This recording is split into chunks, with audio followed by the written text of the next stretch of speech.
ওরে আমার গাছে প্রতিদিন অনেক পেয়ারা হয়, আমি তো পেয়ারা বিক্রি করতে করতে অল্প দিনের ভিতরেই বড় লোক হয়ে যাব। আরে আমার পেয়ারা গাছ থেকে পেয়ারা প্রতিদিন কোথায় চলে যাচ্ছে? নিশ্চয়ই কেউ চুরি করছে। এখান থেকে লুকিয়ে লুকিয়ে দেখতে হবে কে আমার পেয়ারা চুরি করে নিয়ে যায় আজকে। ওই চোরকে আজ হাতে নাতে ধরবো।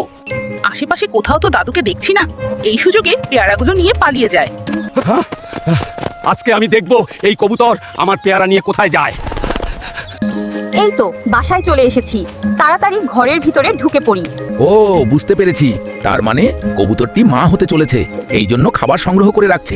হায় আল্লাহ, এখন তো অনেক ঝড় বৃষ্টি হচ্ছে, আমি এখন কোথায় যাব, কোথায় থাকবো? এখন তো অনেক ঝড় বৃষ্টি হচ্ছে, তাড়াতাড়ি গিয়ে কবুতরকে উদ্ধার করতে হবে। কবুতর বন্ধু, আজ থেকে তুমি আমার সাথেই থাকবে, ঠিক আছে? চলো আমার বাড়িতেই চলো। আরে কবুতর, তুমি তো অনেকগুলো ডিম পেড়েছো, তোমার ডিমগুলো দেখে আমার খুব ভালো লাগছে। দাদু দেখো দেখো, আমার কত সুন্দর সুন্দর বাচ্চা হয়েছে।